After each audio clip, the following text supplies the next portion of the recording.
성탄의 기쁜 소식이 우리 앞에 있습니다. 크리스마스가 되면 아이들에게는 선물의 징조가 나타나는 것이죠. 어른들은 아이들에게 줄 그 선물의 징조를 크리스마스 그 성탄 아침까지 보여주지 않으려고 선물을 미리 준비했지만 여기저기 감추어 두었다가 성탄 이브에 아이들이 잠이 들고 나면 크리스마스 추리 밑에 몰래 가져다 놓으면 아이들은 성탄절 아침에 일찍 일어나서 추리 밑에 놓은 선물 박스를 챙기고 지난밤에 산타크로스 할아버지가 선물을 가져다 놓았다고 좋아하는 것입니다. 데이빗 엄마와 아빠는 데이빗에게 줄 선물을 사다가 미리 장롱 위에다가 감춰 두었습니다. 그런데 성탄 전날 오전에 데이빗이 큰 박스 하나를 들고 엄마 방으로 뛰어 들어가면서 엄마 막 기분이 좋아서 부르는 것입니다. 그런데 그가 들고 있는 박스를 보니까 이놈이 어떻게 찾아냈는지 바로 그 장롱 위에 감추어 두었던 선물 박스였던 것입니다. 엄마, 아빠, 산타크로스 할아버지가 다른 선물을 가지고 오셔야 되겠어요. 내가 갖고 싶었던 기차 세트는 이미 여기 있는데요. 가지고 올 필요가 없다고 빨리 산타한테 말씀해 주시고 다른 선물 또 가지고 오라고 하셔요. 아빠 장롱위에서 방금 기차 한 세트를 찾아냈던 것이지요. 빨리 산타한테 연락해서 이제 이것은 됐으니까 다른 것으로 좀 가져오라고 연락하세요, 엄마. 아이들은 크리스마스가 되면 선물의 징조를 찾아서 그렇게 여기저기 숨겨둔 것을 찾아내는 것입니다. 아기 예수가 탄생하던 밤에는 하늘의 별들의 징조가 나타났다고 합니다. 당시 페르시아의 아주 지혜로운 목자들과 박사들은 하늘에 이상한 별이 뜬 것을 보고 유대인의 왕이 나신 것을 알게 됐던 것이에요. 그리고 그들은 그 별을 따라 유대 땅에 도착을 하고 예루살렘이라는 곳으로 들어갑니다. 예루살렘은 유대인들의 중심 도시이기 때문에 그곳에 가면 그곳에 있는 지도자들은 이미 유대인의 왕이 어디에서 나셨는지를 알고 있을 것이다 라고 그들은 생각을 했던 것이지요. 오늘 본문 2장 1절부터 2절에 보면 헤롯 왕 때에 예수께서 유대 베들레헴에서 나심에 동방으로부터 박사들이 예루살렘에 이르러 말하되 유대인의 왕으로 나시니가 어디 계시냐? 우리가 동방에서 그의 별을 보고 그에게 경배하러 왔노라 하니. 이때 이미 아기 예수는 베들레헴에서 태어나신 후입니다. 아기 예수가 말구유에서 태어나시고 좀 시간이 흐른 뒤에 이야기가 이렇게 기록되어 있습니다. 동방에서 사람들이 그를 보러 찾아온다는 것이에요. 왜 사람들이 그를 보러 그 먼 길을 오려 하는 것입니까? 그에게 경배하러 오는 것이죠. 하나님의 아들을 경배하러 찾아오는 것입니다. 그들은 하나님이 계신 곳을 찾아와서 그분을 경배하고 그분 앞에 영광을 돌리기 위해서 그렇게 먼 길을 찾아오는 것이에요. 이 땅의 모든 사람들은 하나님을 예배하기를 간절히 원하는 것입니다. 오늘도 여러분은 하나님을 예배하러 여기 나오셨지 않습니까? 물론 하나님은 어디에나 계시고 하나님은 어디에나 믿는 자들 가운데 임재하십니다. 그러나 이 광야 같은 세상에서 하나님의 성막은 또 다른 특별한 의미를 가지고 있는 곳이에요. 하나님의 임재가 특별하게 임하게 되는 신앙의 공동체, 그것이 이 광야 같은 세상의 성막이요 성전인 것입니다. 하나님은 어느 곳에든지 계시지만 특별히 신앙의 공동체가 함께 모여서 예배하는 이곳에 특별한 임재를 하시는 것입니다. 하나님의 임재가 없는 예배는 참 예배라고 할 수가 없는 것이죠. 사람들은 아기 예수를 경배하기 위해서 아기 예수가 태어나신 곳까지 먼 길을 달려와서 그에게 진정한 경배를 하고자 했던 것입니다. 아주 저명한 박사들이 아기 예수를 경배하러 온 곳이 그런데 어디입니까? 헤롯 왕이 있는 예루살렘으로 왔다. 성경은 그렇게 기록하고 있어요. 그들은 아마도 당시에 가장 강대국이었던 페르시아에서 온 박사들일 것이라고 신학자들은 분명히 추측을 합니다. 그들은 참 똑똑한 사람들이었지만 정확하게 아기 예수가 어디서 나신지는 알지를 못했던 것 같습니다. 하늘의 별들의 징조를 보고 따라는 왔는데 어느 집에 아기 예수가 나셨는지는 그들은 알 수가 없었던 것이죠. 그래서 그들이 처음 메시아 그분을 찾아간 곳은 베들레헴이 아니었습니다. 예루살렘이었던 것이에요. 그들이 예루살렘에 이르러 유대인의 왕으로 나시니가 어디 계시나이까? 이렇게 그들에게 예루살렘에 사는 사람들에게 묻기 시작한 것이죠. 이는 우리가 그의 별을 보았습니다. 그리고 우리는 그 별에 대해 동방에서 우리가 그에게 경배하러 왔다라고 말했습니다. 그래서 예루살렘의 소문이 쫙 그때부터 나기 시작한 것입니다. 예루살렘에 큰 소동이 일어난 것이에요. 유대인의 왕이 지금 여기 있는데 아기 예수가 또 유대인의 왕으로 오셨다니 이게 보통 일입니까? 그런데 그 소문을 그렇게 말을 하는 사람들이 세상에서 가장 똑똑한 박사들이라는 것이지요. 그러니 사람들이 소동이 안 일어날 수가 없는 것입니다. 유대인의 왕이 있는데 또 다른 유대인의 왕이 태어났다라는 것입니다. 동방의 박사들은 그 시대에 아주 현명한 그런 사람들이었기 때문에 그 말을 사람들이 믿지 않을 수가 없었던 것입니다. 동방의 박사들은 그를 경배하려고 찾고 있었어요. 그러나 이 소문을 들은 헤롯 왕은 그를 죽이려고 이제 아기 예수를 찾게 되는 것입니다. 3절 4절에 보면 헤롯 왕과 온 예루살렘이 듣고 소동한지라 왕이 모든 대제사장과 백성의 서기관들을 모아 그리스도가 어디서 나겠느냐 물으니, 헤롯 왕은 당시에 그 지도자들을 다 모아놓고 그가 어디에 있는지를 찾아서 자기에게 알려달라고 하는 것입니다. 그 명령을 받은 자들이 왕 앞에서 미가서 5장 2절을 읽어줍니다. 베들레헴 에브라다야, 너는 유다 족속 중에 작을지라도 이스라엘을 다스릴 자가 네게서 네게로 나올 것이라. 그의 근본은 상고의 영원에 있느니라.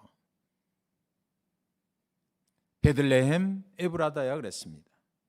이 말을 듣고 헤롯은 7절 8절에 보니까 이에 헤롯이 가만히 박사들을 불러 별이 나타난 때를 자세히 묻고 베들레헴으로 보내며 이르되 가서 아기에 대하여 자세히 알아보고 찾거든 내게 고하여 나도 가서 그에게 경배하라 그럽니다. 헤롯은 사실은 예수를 경배하려고 찾은 것이 아니라 그를 찾으면 그를 죽이려고 찾는 것이지요. 동방의 박사들이 예수가 나신 것을 먼저 찾게 될 것이니까 그들이 먼저 찾거든 내게로 돌아와서 그가 어디에 있는지를 나에게 알려주면 나도 그를 경배하러 갈 것이다 라고 거짓말을 하는 것입니다.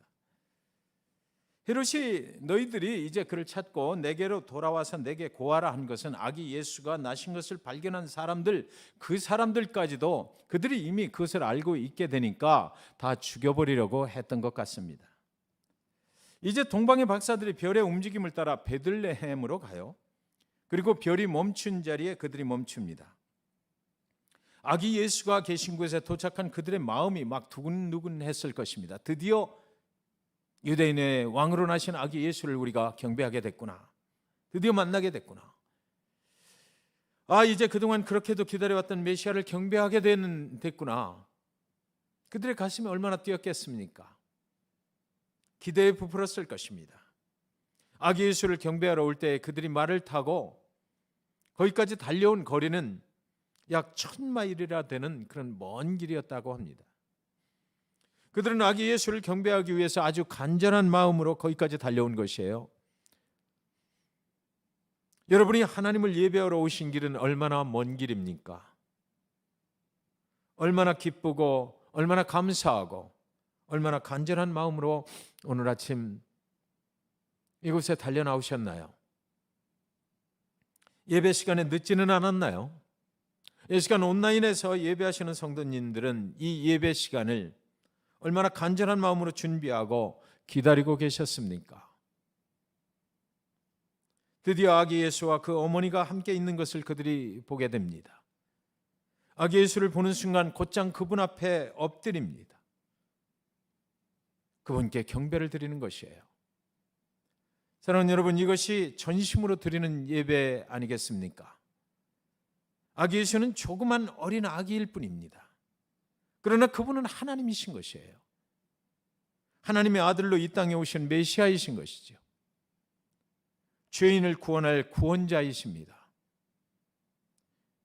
여러분, 예배는 환경과 상황을 초월해서 하나님께 드리는 것이에요. 예배의 주인공은 언제나 하나님이십니다. 그가 마국간에 있든 그가 어디 허술한 곳에 계시든 그분은 우리의 예배를 받으시기에 합당하신 분이기 때문에 우리는 그분 앞에 엎드려 예배를 드리는 것입니다. 그들은 아기 예수에게 엎드려서 경배를 드렸다 그랬습니다. 예배는 하나님 앞에 엎드리는 것입니다.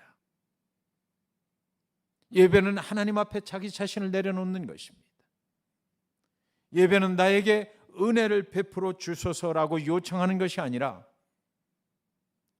하나님 앞에 겸손히 엎드리는 것이 예배인 것이에요. 동방에서 가장 지혜로웠던 동방의 박사들이 아기 예수 앞에 엎드렸던 것처럼 말입니다. 그들은 어떤 마음으로 경배했나요? 10절에 보니까 그들이 별을 보고 매우 크게 기뻐하고 기뻐하더라 그랬습니다. 예배는요, 우리를 구원하러 오신 그 구원자 예수, 그분께서 우리를 대신해서 십자가에 우리의 죄의 값을 치러주기 위해 오신 분, 그렇기 때문에 우리는 그분에게 감사하고 기뻐하는 마음으로 예배를 드리는 것입니다. 예배는 심히 기쁘고 기쁜 마음으로 경배하는 축제인 것이에요. 하나님이시지만 육신을 입으시고 죄와 저와 여러분을 구원하시려고 오신 주님 앞에 기쁘고 기쁜 마음으로 경배하면서 베풀어지는 것, 그것이 바로 축제인 것입니다. 그 축제가 하나님의 임재 안에서 이루어지는 것이에요. 하나님과 함께 우리는 그 축제를 벌이는 것입니다. 감사합니다. 하나님을 경배합니다. 우리를 위해 오신 예수를 경배합니다. 그분의 이름을 높입니다. 영광 받으시옵소서. 그리고 그들은 아기 예수께 드릴 예물을 또 준비해 왔어요. 예물은 그가 아기 예수를 보고 난 후에 준비한 것이 아니지요. 이미 그들이 출발할 때, 별을 보고 출발할 때 그들이 예물을 정성스럽게 준비해서 거기까지 온 것입니다. 예배하기 전에 하나님께 드릴 예물을 아주 정성스럽게 최고의 것으로 그들은 준비해 왔어요. 그 예물 함을 열어서 금과 유향을 예물로 드립니다. 몰약도 드립니다. 최고의 예물을 준비해 와서 드리는 것이에요. 여러분, 예배는 기쁨으로 드리는 것이 예배입니다. 준비된 마음을 드리고 믿음도 드리고 감사도 드리고 예물도 기쁨으로 드리는 것이 진정한 예배인 것이에요. 오늘 여러분도 여러분이 준비하신 예물을 기쁨으로 드렸을 것입니다. 예물은 하나님께서 우리에게 베풀어 주신 그 은혜에 감사해서 기쁨으로 드리는 것, 그것이 바로 예물입니다. 최근에 어느 성도님이 목사님, 제가 하나님의 은혜를 받아서 하나님께 헌물을 드리기를 원합니다. 교회 사역에 필요한 것을 저에게 말씀해 주시면 제가 기꺼이 하나님 앞에 감사함으로 감당했으면 좋겠습니다. 그렇게 말씀을 하시는 것입니다. 그래서 그렇지 않아도 교회에 필요한 것이 있었는데 그 비용이 만만치 않게 들 것 같더라고요. 그래서 그것을 어떻게 하면 좋은가 기도만 하고 있었는데 성도님께서 그렇게 말씀을 하시니까 그러면 그 성도님께 말씀을 드려보자, 그런 생각이 들었어요. 그래서 용기를 내서 말씀을 드렸습니다. 그랬더니 그 성도님이 곧장 제가 하나님께 헌신을 하겠습니다 라고 했을까요? 성도님이 얼마 동안 생각을 하시고 말씀하시기를 목사님 정말 많이 들어가는군요.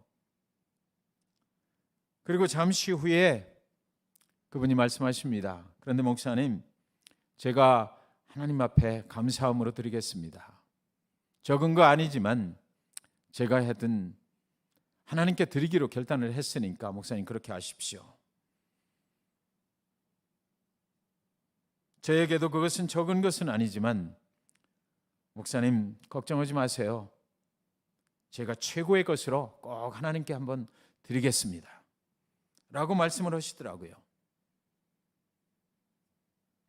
성탄의 계절에 이 땅에 오신 아기 예수께 여러분의 최고의 예물을 드려보시지 않겠습니까?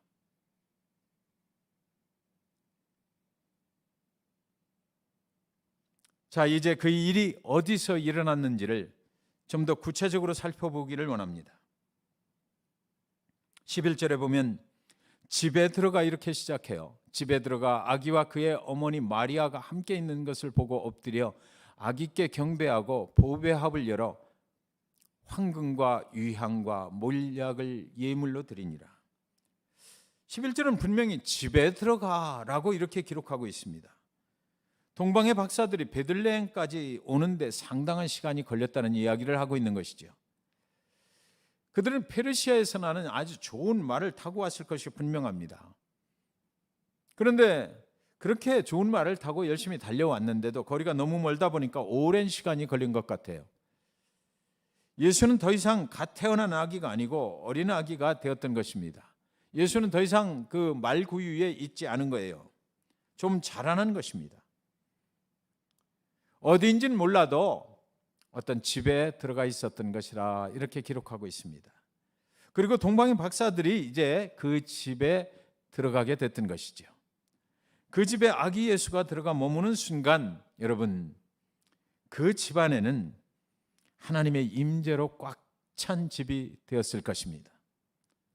그 하나님의 임재가 꽉 들어찬 그 집에서 아기 예수께 기쁨으로 경배를 드리고 기쁨으로 준비한 최고의 예물을 드리고 그날 밤 그들은 하나님의 임재 안에서 잠을 자게 됐던 것이에요. 그리고 그날 밤 하나님이 그들의 꿈속에 나타나셔서 말씀을 하시는데 헤롯에게로 돌아가지 말고 다른 길로 가라 그렇게 말씀을 하시는 것입니다. 12절에 보면 그들은 꿈에 헤롯에게로 돌아가지 말라 지시함을 받아 다른 길로 고국에 돌아가니라. 그래서 그들은 헤롯에게로 돌아가지 아니하고 다른 길로 고국으로 돌아가게 됐다. 성경은 여기까지를 기록하고 있는 것이에요. 헤롯에게로 돌아갔더라면 무슨 일이 벌어졌을까요? 헤롯이 그들에게 거짓말로 나도 가서 경배하려고 그러니까 돌아와서 나에게 알려주라 그랬던 것은 그 아기 예수를 죽이려고 하는 것뿐만 아니라 아기 예수가 어디에 있는지를 알고 있는 그들도 다 죽여버리려고 했던 것 아닙니까? 여러분, 그들은 아마 헤롯에게 돌아갔으면 죽임을 당했을 것이 분명합니다. 그런데 지금 성경은 무엇을 말하고 있느냐면 하나님의 임재 가운데서 잠을 자고 났더니 그 잠자는 동안에 그들에게 헤롯에게로 돌아가지 말고 다른 곳으로 돌아가라라고 했다는 것은 뭡니까? 죽음의 길에서 생명의 길로 바꾸게 됐다라는 것이죠. 여러분, 하나님의 임재 안에 있을 때 두 가지의 일이 일어나게 되는데요. 첫째는 하나님이 친히 말씀하시는 소리를 들을 수 있는 것입니다.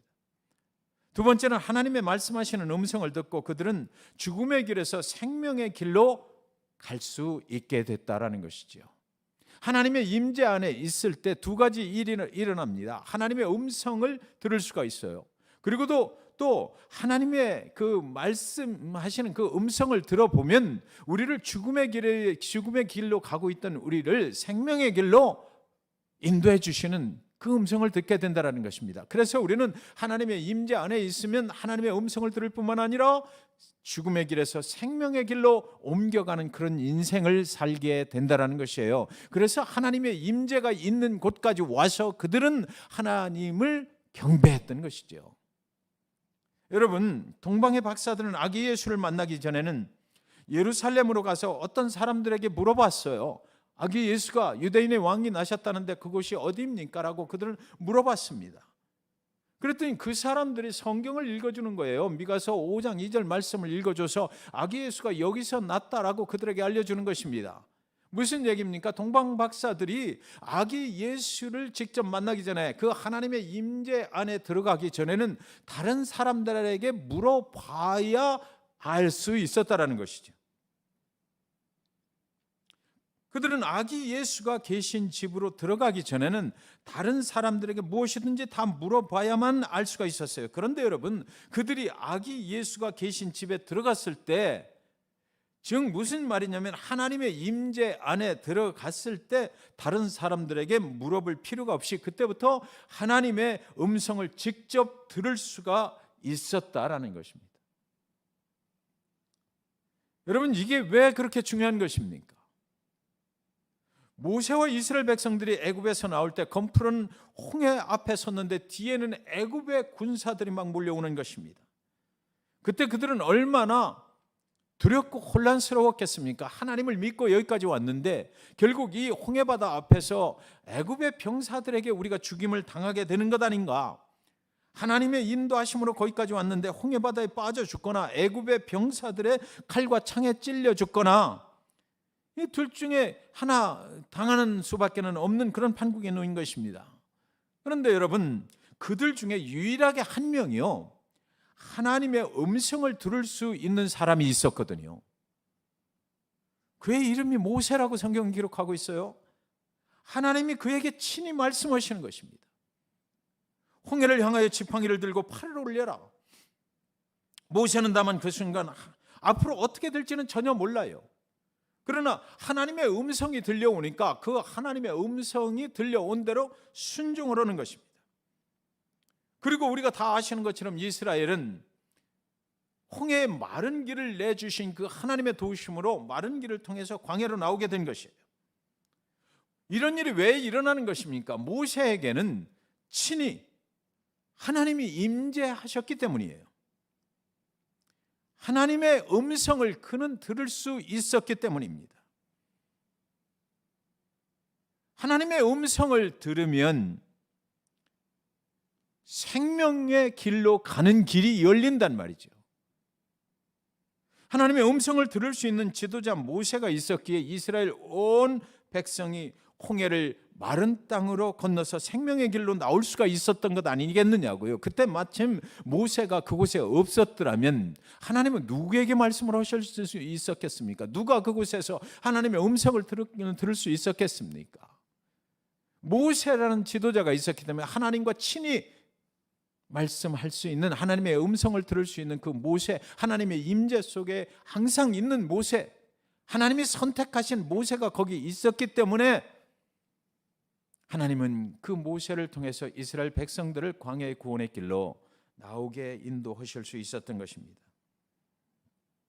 여러분, 우리 교회가, 또 우리 교회 성도님들이 모두 하나님의 임재 안에서 죽음의 길에서 생명의 길로 인도하시는 그 하나님의 음성을 들으시는 축복이 임하시기를 주님의 이름으로 이 시간 간절히 축원드립니다.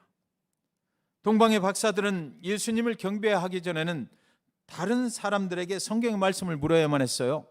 하나님의 음성이 뭐냐라고, 하나님이 원하시는 것이 무엇이냐고, 아기 예수를 만나기 전에는, 하나님 임재 속에 들어가기 전에는 그들은 다른 사람들에게 물어야만 했던 것입니다. 그러나 그들이 그 집에 들어가서 예수님을 경배한 후에는 하나님께서 그들에게 직접 말씀하시는 것이에요. 그 음성이 들리는 것입니다.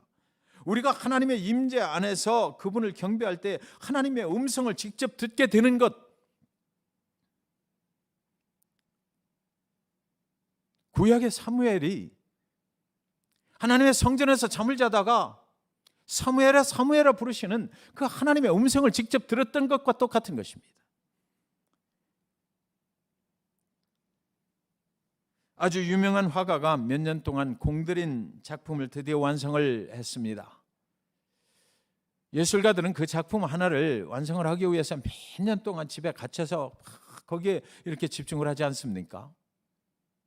그동안 이 작품을 끝내기까지 가까운 친구를 한 번도 만난 일이 없었어요. 오직 작품에만 매달렸던 것이에요. 드디어 그 작품이 오늘 완성이 된 날입니다. 이제는 그 작업에서 자유를 얻은 날이에요. 좀 쉴 수 있게 된 것입니다. 그때 오랫동안 만나지 못한 아주 가까운 친구에게 제일 먼저 이 작품을 좀 보여주고 싶다라는 생각이 들었어요.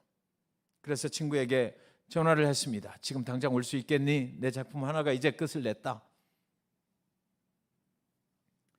화가의 친구는 당장 그의 작업실로 달려갔습니다. 작업실에 들어가니 화가 친구가 그 작품이 있는 방으로 그를 데리고 문을 열고 들어가서 방 안에 불을 모두 끄고 친구에게 이렇게 말하는 것입니다. 친구야, 잠시만 눈을 꼭 감고 있겠니? 친구는 그 화가 친구가 말한 대로 10분이 넘도록 눈을 감고 조용히 기다리고 있었습니다. 그러다가 너무 답답해서 묻기를 눈을 감은 채로 묻는 것입니다. 친구야, 다 끝났다고 하더니 아직 덜 끝낸 부분이 있는 거야? 그렇게 물으니까 친구가 아니야, 작품은 다 완성이 됐어. 그런데 다만 이 작품을 제대로 네가 감상을 하게 하려고 그러니까 조금만 더 그렇게 하고 있게나. 그리고 계속해서 말을 하는데 친구야, 자네에게 지금 여기까지 오는 동안 거리에 밝은 햇볕을 쬐면서 내가 여기 왔기 때문에 그 눈 그대로 내 작품을 보면 내 작품을 제대로 감상할 수가 없는 거야. 그 햇빛이 너무 강렬했기 때문에 색에 대한 감각이 떨어져서 내 작품을 그 눈으로 보면 제대로 내 작품의 색감을 분별하지 못할 것 같아서 그러니까 조금만 더 눈을 감고 있다가 뜨면 진짜 내 작품을 제대로 볼 수 있을 거야 라고 말을 하는 것입니다. 사랑하는 여러분, 세상의 강렬한 빛은 진짜 색을 제대로 보지 못하게 한다고 합니다. 마찬가지로 예수님이 주시는 임재의 손길 안에 있는 기쁨과 평안과 축복이 여러분의 삶 속에서 제대로 느껴지지 않는다면 어쩌면 세상이 주는 쾌락과 행복의 강렬한 빛에 너무 많이 우리가 노출되어 있기 때문이 아닐까요? 2021년 성탄에는 아기 예수를 경배하실 때 세상 빛에서 잠시 눈을 돌리시고 고요하고 잠잠한 중에 온전한 눈으로 다시 주님을 바라본다면 찬란스럽고 영광스러운 생명의 길로 인도하시는 그 주님을 제대로 만나실 수가 있게 될 것입니다. 동방의 박사들 간절한 마음으로 아기 예수를 경배하러 찾아와서 그 집에 들어가서 하나님의 임재 안에서 엎드려 그를 경배하고 준비한 최고의 예물을 아기 예수께 드리고 그리고 그들은 생명의 길로 하나님의 음성을 듣고 죽음에서 생명의 길을 찾아서 돌아가게 됐다. 이것이 오늘 하나님께서 저와 여러분에게 주시는 성탄의 메시지입니다. 그동안 살아오시면서 세상이 너무나 험악하기 때문에 세상에 강렬한 그런 빛을 받고 우리가 살아오지 않았습니까? 이 성탄의 계절에 잠시 여러분의 눈을 감으시기 바랍니다. 그리고 세상의 빛을 좀 내려놓으시고 그리고 온전히 아기 예수 우리의 구원자를 진실하게 경배하고 최고의 예물을 드리고 또 죽음에서 생명의 길로 우리를 인도하신 그 은혜에 감사하는 그런 기쁨의 성탄이 되시기를 주님의 이름으로 간절히 축원드립니다.